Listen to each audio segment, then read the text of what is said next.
Hush, little baby, don't say a word. Mama's gonna buy you a mockingbird. If that mockingbird don't sing, Papa's gonna buy you a diamond ring. Emily was the most beautiful child I'd ever seen.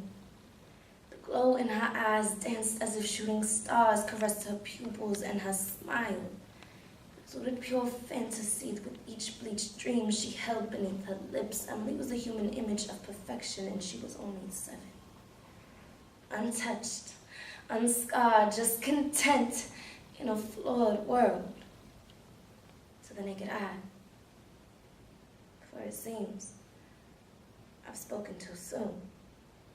See, Emily glimmered like the lights through Jesus' soul, yet bled like his crucifixion. She held thorn crowns around her innocence because her father couldn't seem to understand that Emily is just a child, and children will say yes to anything that sounds good. And what little girl would deny daddy wanting to show how much he loved her?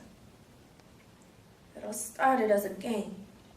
The kind of tickle game that ended up with her father on top. Hide and seek would take place through garments. Just have an excuse to run fingers beneath her shirt. And Emily didn't even realize anything was wrong until bedtime stories turned to haunting lullabies she'd sing at bedside, attempting to rock-a-bye his little baby's purity. And Emily never made it obvious.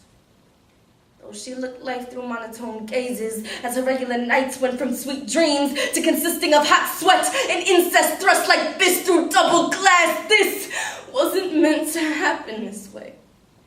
Becoming more familiar with the color of her own blood over the hue of blue skies, Emily slept her days away praying she'd never wake up. Unable to comprehend the seriousness of her situation, yet knowing nothing was right, she crossed fingers when agreeing to muting her sorrows and shut her eyes when her mother would wrap her arms around her and she'd shiver. Because mommy never knew. Late night shifts made unwanted strokes possible. Mom just thought they were tightening their bond, but Daddy was the only one who could feel how tight their bond really was. And all those screeches can form to muttered whispers by morning. Little girls can only keep secrets for so long. And broken truths were spilled through Bobby's playhouse to her best friend, unknown to the fact that her father kept close watch on her at play, and torn promises taught her father the technique to a blade, taking BFF to a whole new level. They are now forever playmates on clouds. And could you imagine to be her mother? Walking in on children as lifeless as the tombs they engraved their names on, how would you feel?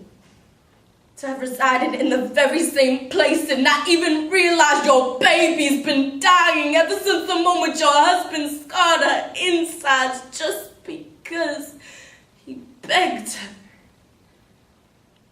to just hush, little baby, don't